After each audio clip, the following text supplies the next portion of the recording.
नमस्कार। तो क्या 12वीं के बाद इंडियन आर्म्ड फोर्सेस में एक ऑफिसर बनने का सपना है? अगर जवाब हाँ है, तो ये जानकारी आपके बहुत काम आने वाली है।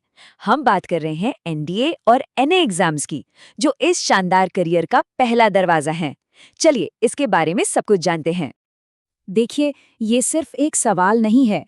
ये वो जज्बा है, वो जुनून है जो देश के लाखों नौजवानों को प्रेरणा देता है।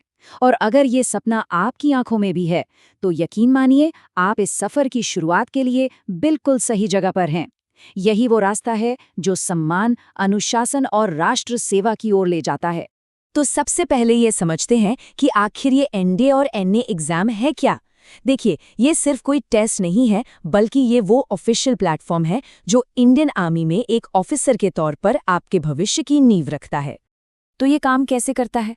देखिए, यूनियन पब्लिक सर्विस कमीशन यानी यूपीएससी साल में 2 बार ये एग्जाम कंडक्ट कराती है, और इसका एक ही मकसद है, देश के सबसे होनहार और काबिल युवाओं को चुनकर सशस्त्र बलों में ऑफिसर बनाना। और एक मजेदार बात यह है कि ये एग्जाम सिर्फ आपकी किताबी नॉलेज को नहीं परखता। नहीं, ये आपकी पढ़ाई लिखाई के साथ साथ आपकी फिजिकल फिटनेस और सबसे जरूरी, आपके अंदर छिपी लीडरशिप क्वालिटीज को भी पहचानता है। और सोचिए, इस एग्जाम में सफल होने का इनाम क्या है? आपको देश के 2 सबसे शानदार संस्थानों में ट्रेनिंग का मौका मिलता है। एक है एनडीए पुणे और दूसरा है आईएनए केरला। यहीं पर एक कैडेट को एक ऑफिसर बनने के लिए तैयार किया जाता है। तो ठीक है, इस शानदार रास्ते पर चलने के लिए क्या-क्या एलिजिबिलिटी होनी चाहिए, ये जानना बहुत जरूरी है कि क्या आप अभी इसके लिए अप्लाई कर सकते हैं या नहीं। यहाँ एक बहुत जरूरी बात समझनी है, अलग-अलग विंग के लिए एजुकेशनल क्वालिफिकेशन भी अलग है। जैसे अगर आर्मी में जाना है, तो आप किसी भी स्ट्रीम से हों, चलेगा। लेकिन अगर नेवी या एयरफोर्स में जाने का सपना है, तो 12वीं में फिजिक्स और मैथ्स होना कंपलसरी है। पढ़ाई के अलावा 3 और बातें बहुत जरूरी हैं। पहली, उम्र 16.5 से 19.5 साल के बीच होनी चाहिए। दूसरी, कैंडिडेट का अनमैरिड होना जरूरी है। और तीसरी, आपको फिजिकली और मेडिकली दोनों तरह से एकदम फिट होना होगा। चलिए, अब जब एलिजिबिलिटी की बात हो गई है, तो जरा एग्जाम के पैटर्न को समझते हैं। कहते हैं ना, किसी भी लड़ाई को जीतने के लिए मैदान को समझना जरूरी होता है, तो ये एग्जाम भी कुछ वैसा ही है। तो जो रिटन एग्जाम है, वो टोटल 900 मार्क्स का होता है। इसमें 2 पेपर होते हैं। पेपर 1 है मैथ्स का, 300 नंबर का, और दूसरा है जनरल एबिलिटी टेस्ट, जो पूरे 600 नंबर का है। मतलब ये तो साफ है कि जनरल एबिलिटी पर आपकी पकड़ कितनी मजबूत होनी चाहिए। लेकिन रुकिए, कहानी यहीं खत्म नहीं होती। रिटन एग्जाम के 900 मार्क्स के अलावा 900 मार्क्स का एसएसबी इंटरव्यू भी होता है।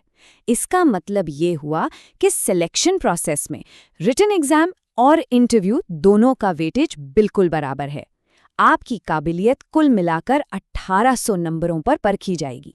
अच्छी बात यह है कि ये एग्जाम साल में 2 बार होता है, तो आपको तैयारी और सुधार के लिए एक ही साल में 2 मौके मिल जाते हैं। एनडीए आई का एग्जाम अप्रैल में होता है और एनडीए 2 का सितंबर में, तो आप अपनी तैयारी के हिसाब से प्लान कर सकते हैं। चलिए, अब बात करते हैं सबसे जरूरी हिस्से की, कि आखिर सफलता तक पहुंचने का रास्ता क्या है, सिलेक्शन प्रोसेस कैसा होता है और इसकी तैयारी कैसे करनी है। तो देखिए, ये पूरा प्रोसेस 4 स्टेज में होता है। सबसे पहले आपको रिटन एग्जाम क्लियर करना है। उसके बाद आपको बुलाया जाएगा 5 दिन के एसएसबी इंटरव्यू के लिए। अगर वहां सफल हुए, तो फिर होगी आपकी मेडिकल जांच, और इन सब के आधार पर आखिर में बनती है फाइनल मेरिट लिस्ट। अब मैथ्स में अच्छा स्कोर करने के लिए 11वीं और 12वीं के सिलेबस पर अपनी पकड़ मजबूत करनी होगी। और याद रखिए, प्रैक्टिस, रोज प्रैक्टिस ही सफलता की चाबी है। पिछले सालों के पेपर सॉल्व करना तो बिल्कुल मत भूलेगा। जहाँ तक जनरल एबिलिटी टेस्ट की बात है, तो उसके लिए अपनी इंग्लिश सुधारनी होगी, जनरल नॉलेज पढ़ना होगा, और करंट अफेयर से तो हमेशा अपडेट रहना ही पड़ेगा। और हाँ, एसएसबी इंटरव्यू के लिए कॉन्फिडेंस और कम्युनिकेशन स्किल्स पर काम करना भी उतना ही जरूरी है।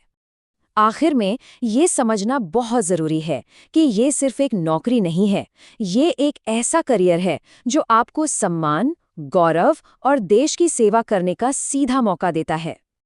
ये एक लाइन इस पूरे सफर का सार है।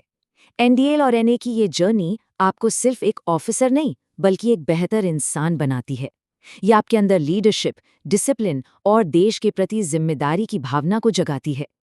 तो अब सवाल यही है कि क्या आप इस चुनौती के लिए तैयार हैं? क्या ये वर्दी, ये सम्मान और ये जिम्मेदारी आपको अपनी ओर बुला रही हैं? इस सवाल का जवाब अब आपको ही खोजना है।